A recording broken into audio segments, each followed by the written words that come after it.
U.S. Secretary of State Marco Rubio said that he would not be attending the Group of 20 talks, the G20 talks this month in South Africa. And Rubio said that he was skipping the event because of the host government, as it had an anti-American agenda targeting South Africa directly when saying this. Rubio's announcement comes 2 days after President Donald Trump lashed out at South Africa over the recent land reforms. In a post on social media, Marco Rubio said he would boycott the G20 talks of foreign ministers in Johannesburg on February 20th and 21st. Rubio wrote, "South Africa is doing very bad things, expropriating private property." He also added that South Africa was using G20 to promote solidarity, equality and sustainability. In other words, DEI and climate change. DEI, or diversity, equity and inclusion, has been attacked relentlessly by the Trump administration. Earlier, President Trump asserted that South Africa was confiscating land, accusing Pretoria of treating certain classes of people very badly, quote unquote. Trump had also threatened to cut funding to the country. Terrible things are happening in South Africa. The leadership is doing some terrible things, horrible things. So that's under investigation right now. We'll make a determination. And until such time as we find out what South Africa is doing, they're taking away land, they're confiscating land, and actually they're doing things that are perhaps far worse than that.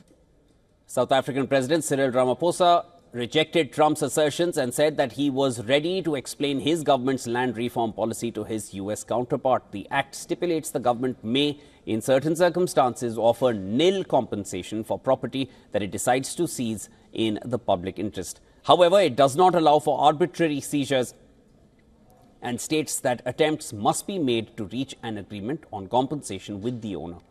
On Tuesday, Ramaphosa spoke with top Trump ally Elon Musk to raise concerns about disinformation being spread by the U.S. president.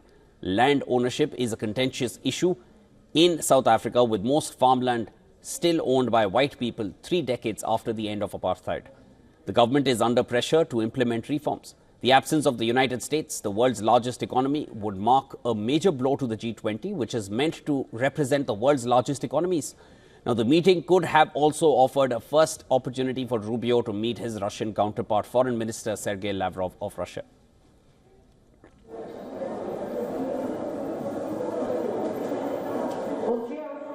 Our correspondent Calden Ongmu shared this report from Johannesburg.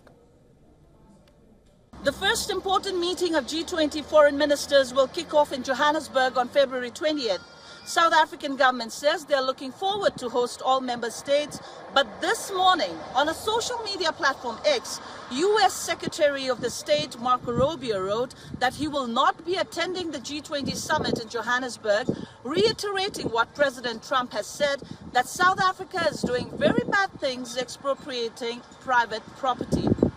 In a statement, South Africa's Foreign Affairs Minister, Ronald Lamola, said he has noted the tweet and said there is no arbitrary disposition of land or private property in South Africa, and that South Africa's G20 presidency is not confined to just climate change, but also equitable treatment for nations of the Global South, ensuring an equal global system for all.